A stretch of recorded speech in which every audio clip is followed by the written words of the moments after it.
Bonjour et bienvenue sur Charging Station pour un nouveau premier trajet. Alors premier trajet, c'est un nouveau format que vous semblez apprécier. Le but de premier trajet, eh bien, c'est de partager avec vous mes premières impressions, mes premiers ressentis au volant des voitures que j'essaye pendant une semaine sur Charging Station. Ça vient donc en complément des grands essais électrisants. Alors il y a beaucoup de bruit ici, je me trouve au sud de Bruxelles. La Tour Smart, vous connaissez, elle se trouve derrière moi. Eh bien c'est ici que je viens d'aller chercher la Smart Hashtag 3, celle qui se trouve derrière moi, vous la voyez, et cette Smart Hashtag 3 qui est présentée ici en version Brabus, eh bien je vais rouler avec pendant une semaine. Alors on connaît la Smart Hashtag 1, je l'ai essayé en version Premium, je l'ai essayé en version Brabus également. Et bien là donc je risque pas d'être franchement dépaysé, hein, j'imagine, à l'intérieur. Par contre à l'extérieur, sa ligne, je la trouve assez craquante quand même. Je vous propose de faire le tour. Alors pas de doute, la partie avant, au premier regard, c'est clairement une Smart de nouvelle génération. On retrouve clairement les caractéristiques visuelles de la Smart Hashtag 1. Par contre, quand on se déplace sur le côté, eh bien ce profil, je le trouve juste sublime. Cette voiture, elle est très très belle. Je trouve ça vraiment très très sympa. Alors bien sûr, il y a ici, comme c'est la version Brabus, une couleur un petit peu flashy quand même, hein, ce orange qui n'est pas vraiment passe-partout. On aime ou on déteste, il y a d'autres couleurs qui sont nettement plus discrètes. À l'arrière, on reconnaît plus que jamais le petit trait de dessin Mercedes, hein, je trouve. Clairement, cette voiture, alors on sait, il y a un lien de parenté avec Mercedes, mais je trouve que ça se voit et c'est pas si mal. Alors, ce qui nous intéresse, c'est de découvrir l'intérieur, même si évidemment, on ne va pas être surpris. On sera très proche de celui de la Smart Hashtag 1. Et puis surtout, de commencer à rouler avec cette voiture et de parcourir les premières dizaines de kilomètres, histoire de rentrer chez moi et de vous livrer mes premières impressions. Allez, c'est parti, on passe à l'intérieur. Alors à l'intérieur, on n'est clairement pas dépaysé hein, dans cette Smart Hashtag 3 en version Brabus. Pourquoi? Parce que c'est clairement un intérieur qu'on connaît déjà, puisqu'on a déjà pris le volant à 2 reprises d'une Smart Hashtag 1, et on a ici la même chose, si ce n'est que comme on est sur une version Brabus, on a les petites spécificités de la version Brabus, notamment sur le volant et sur les portières, on a ces surpiqûres rouges, on a ici l'inscription Brabus. Justement, en parlant des sièges, on a également des ceintures de sécurité rouges à l'avant, mais également à l'arrière, vous le voyez. On a le petit B de Brabus ici sur les appuis-têtes à l'avant. Voilà, donc un intérieur qu'on connaît, on n'est pas dépaysé, c'est le même que dans la Smart Hashtag 1 et c'est plutôt pas mal. On reconnaît là aussi un petit peu l'inspiration Mercedes au travers des 3 aérateurs ici, le couvercle ici. Franchement, c'est un intérieur qui est assez valorisant. On a le sentiment d'en avoir pour son argent. Alors moi, ce que je regrette dans cet intérieur, parce que c'est pas mon goût, c'est pas pour ça que c'est pas bien, c'est juste pas mon goût, c'est voilà cet écran à l'aspect un peu cartoonesque. L'écran qui est, j'imagine, aussi réactif, je l'espère en tout cas que sur la Smart Hashtag 1. Par contre, l'aspect un peu cartoonesque avec le globe, avec le petit animal, etc. Voilà, animal qui n'est pas le même d'ailleurs que dans la Hashtag 1. Voilà, je préfère quelque chose de plus sobre, comme on a découvert dans le Volvo EX30 par exemple. Alors autant dans le Volvo EX30, le tableau de bord général, j'étais pas fan. Autant le système d'infodivertissement, là j'étais vraiment fan parce que c'est quelque chose de plus épuré, de plus simple finalement. Ici, je suis moins fan de l'aspect cartoonesque, surtout quand c'est pour annoncer de la pluie avec des nuages carrés. Voilà, ceci étant dit, on va pouvoir prendre le volant. Franchement, jusque-là, bonne impression, mais en même temps, je suis pas surpris, je suis pas dépaysé, c'est pas une découverte, c'est plutôt de jolies retrouvailles, j'ai envie de dire, avec cet intérieur qui est finalement assez sympathique, notamment ce volant avec de la suédine ici en partie supérieure qui est très agréable également. Bon, le but maintenant, comme c'est à peu près le même intérieur que la Smart Hashtag 1, ça va être de noter d'éventuelles différences et notamment en termes de conduite, puisqu'au niveau de la conduite, au niveau des réglages, on n'a pas vraiment la même chose que sur la Smart Hashtag 1. La Hashtag 3, elle se veut plus sportive, plus dynamique et donc on a des réglages un petit peu différents. Ce sera l'occasion de tester tout ça, notamment maintenant sur ce premier trajet avec cette Smart Hashtag 3. Allez, c'est parti, premier trajet à bord de cette Smart Hashtag 3. Alors, première chose, régler le siège évidemment. Comment je vais pouvoir le régler? Comme ça. Et ça, je peux monter, descendre. Ok. Je peux pas relever l'avant de l'assise en fait. Ça, je me souviens plus. J'aurais envie en fait de relever l'avant de l'assise, mais c'est pas possible en fait. C'est juste l'assise qui monte et qui descend, mais pas l'avant qui se relève. Bon, c'est pas bien grave. Voilà. Volant à réglage manuel. Ah, par contre, ce qui est très sympa, c'est que le volant, et ça c'est rare, le volant il revient bien en arrière et donc on l'a bien en main. Ça, c'est vraiment sympa. Par contre, ce qui me gêne un peu, c'est l'appui-tête qu'on retrouve ici, que j'ai un peu dans le haut du dos. Ça, c'est un petit peu gênant. Pour le reste, ça va, me voilà bien installé. Allez, c'est parti, on démarre. Voilà, c'est parti pour 41 km. Premier trajet donc dans cette voiture. Tendance à reculer encore un petit peu. Je ne suis pas encore complètement au clair avec la position de conduite. Je recule encore un petit peu. Voilà, ça c'est pas mal. Le volant, je l'ai bien en main. Par contre, je suis vraiment gêné par ceci. Je ne sais pas si on peut le régler. Je ne crois pas. Mais ouais, c'est un peu gênant. Par contre, le volant est agréable avec cette suédine. Là, ça c'est vraiment sympa. Alors, essuie-glace arrière, ça doit être là. Oui. Il y a donc un essuie-glace à l'arrière sur cette voiture. C'est important. On est en mode... Ah, voilà, déjà les aides à la conduite, les avertissements en tout genre. Je regarde un petit peu trop à gauche, à droite et pas assez devant. Donc, je suis déjà rappelé à l'ordre. Je suis rappelé à l'ordre dans l'écran instrument et dans l'affichage tête haute. Voyez, veuillez conduire prudemment. Elle le répète énormément, hein, donc ça va m'agacer assez vite.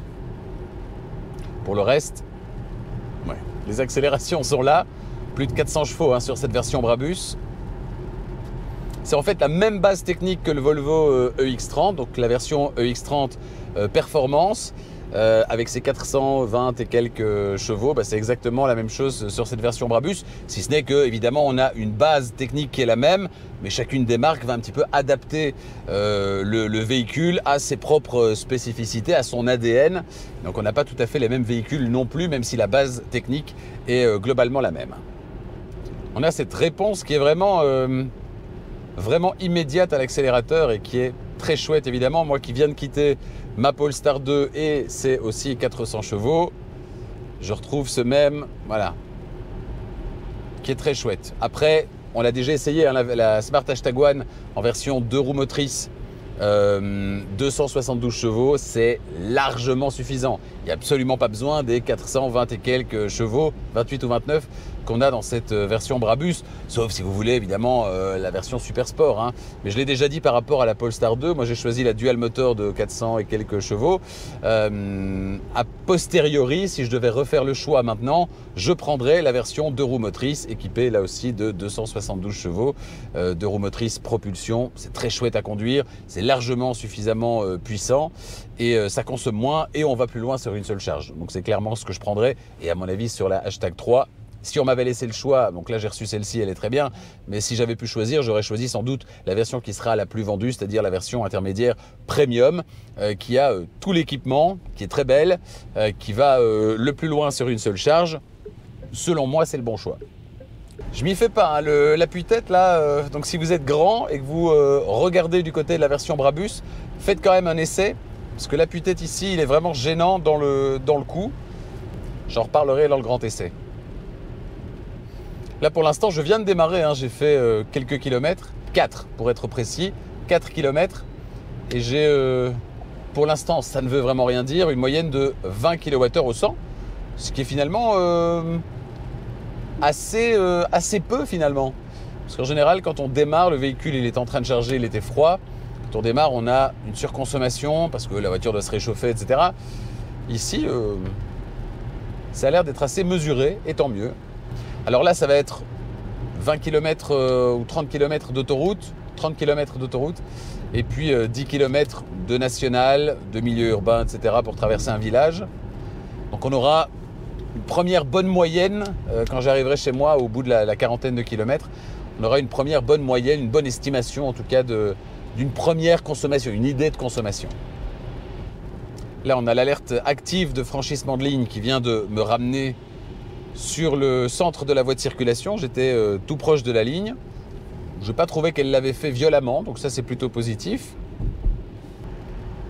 Alors j'imagine que dans cette voiture on peut avoir Android Auto, Apple CarPlay, ça aussi je le vérifierai.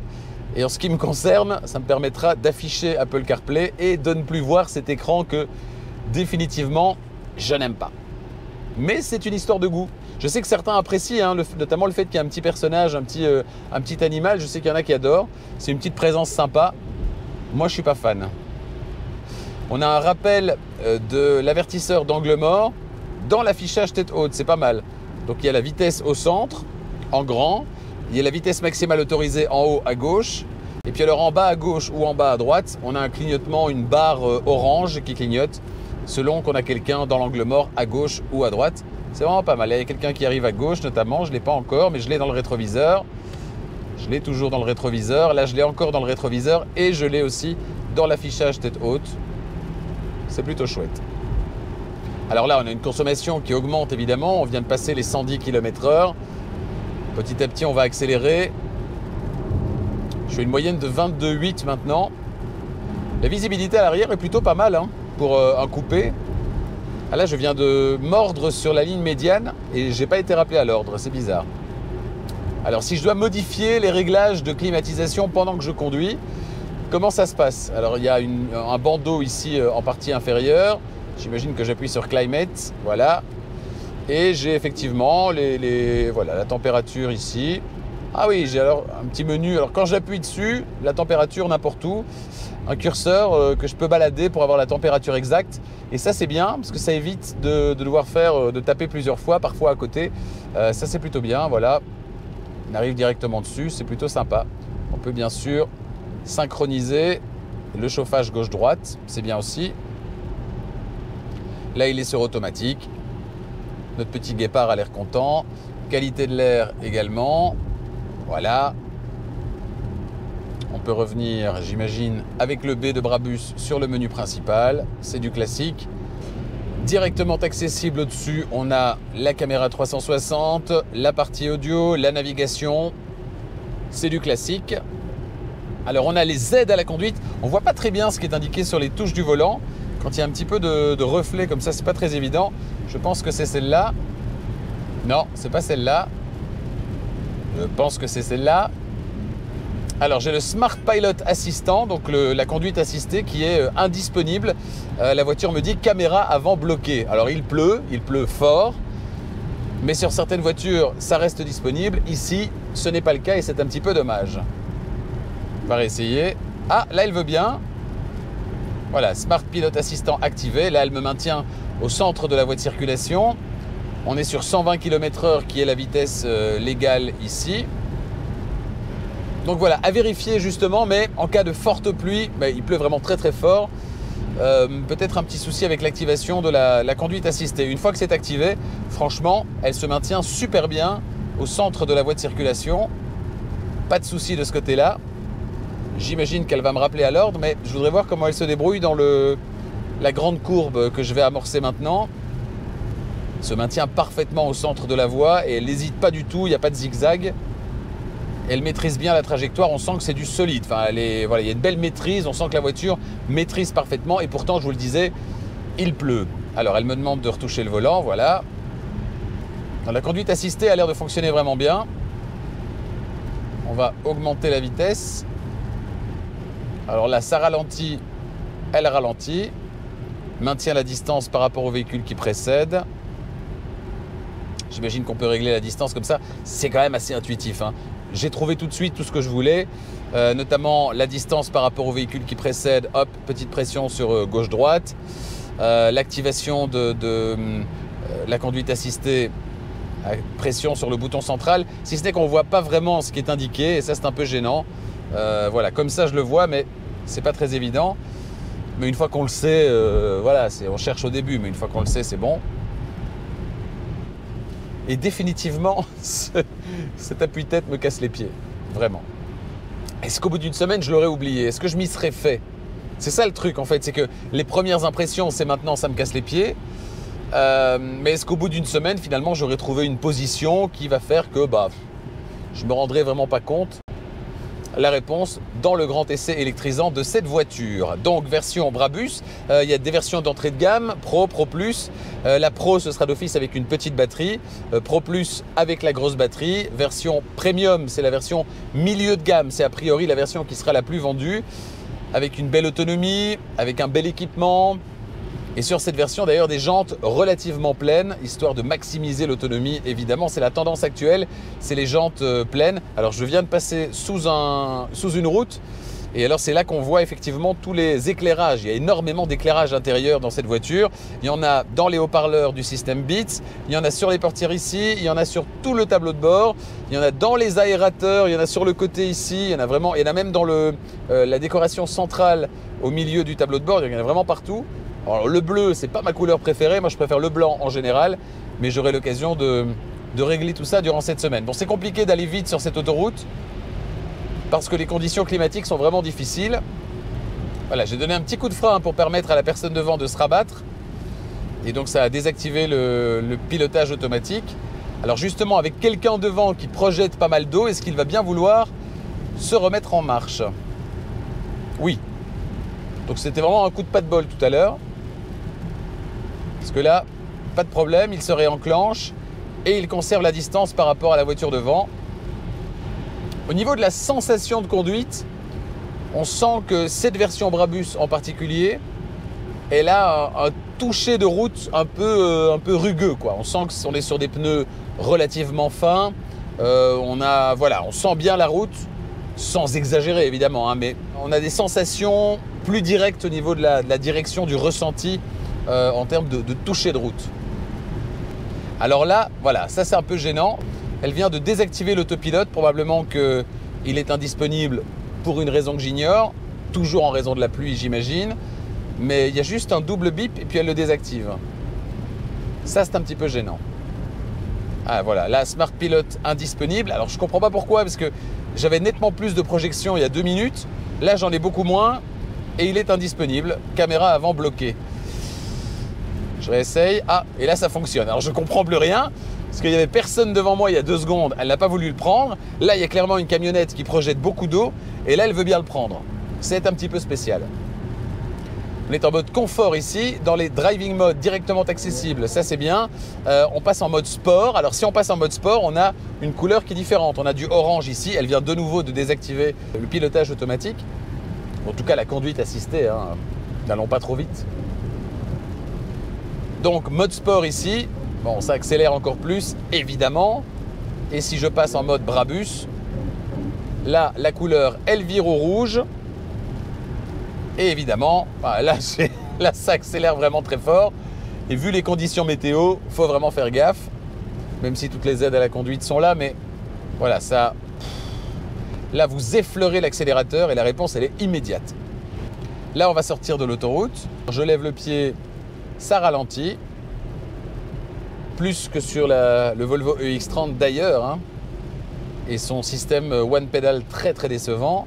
Mais donc on a une récupération, alors c'est tout le contraire en fait du Volvo EX30. Volvo EX30, on avait une récupération qui n'était pas suffisante, donc on devait systématiquement mettre le pied sur le frein à un moment donné.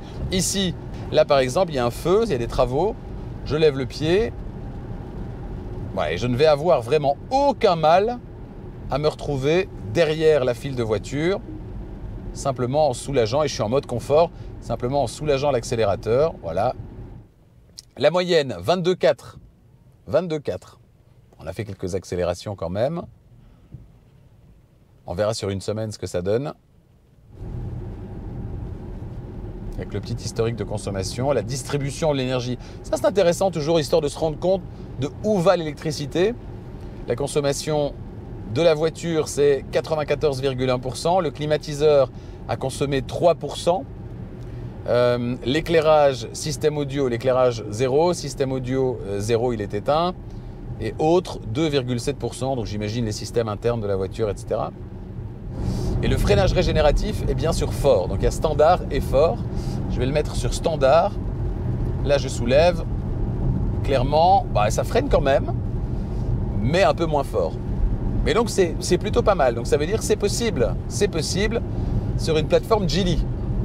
C'est possible d'avoir une récupération qui est convaincante et de se passer quasiment de la pédale de gauche, de tout faire avec la pédale de droite. Ce qui moi est mon petit kiff, me passer complètement de la pédale de gauche. Ça reste confortable, mais c'est quand même un peu ferme. Une fois qu'on a quitté l'autoroute, une fois qu'on a quitté le billard, c'est quand même, une fois qu'on passe sur des routes un petit peu plus rugueuses, avec des trous, des bosses, voilà, c'est ferme.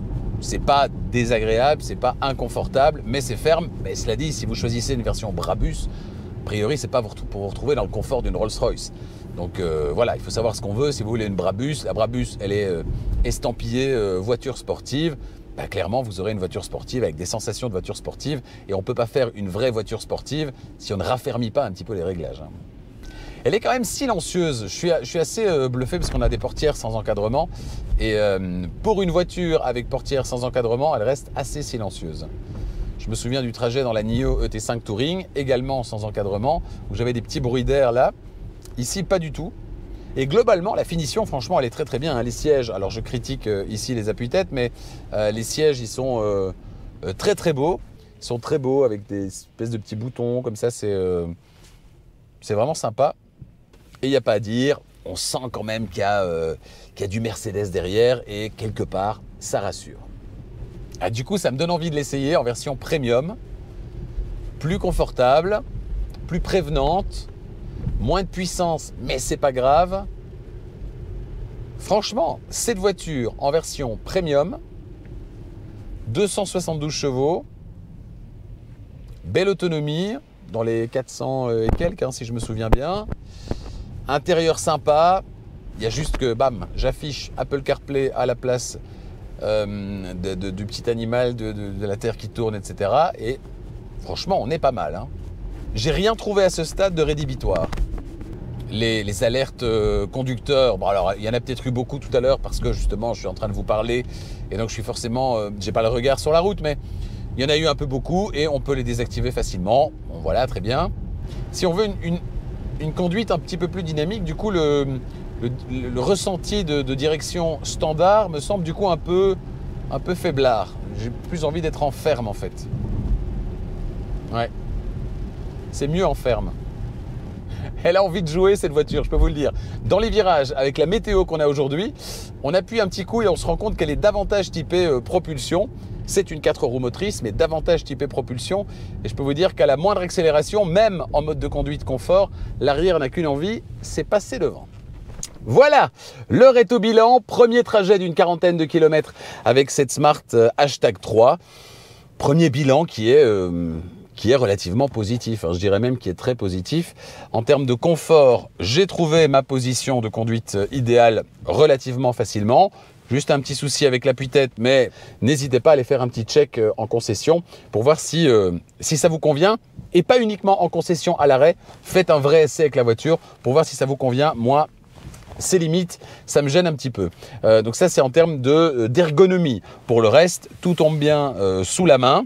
L'écran d'infodivertissement m'a l'air de fonctionner relativement bien, hein, on n'a pas de soucis. En termes de consommation, on va voir ce que ça donne, tiens.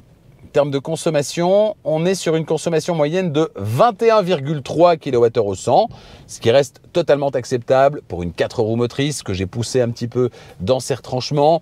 Voilà, on a fait un peu l'autoroute, les conditions météo sont très difficiles, il pleut, il fait pas très chaud là aujourd'hui, donc voilà, ça reste totalement acceptable, mais on verra au terme d'une semaine évidemment ce que ça va donner. Là, c'était les premiers 40 km,6.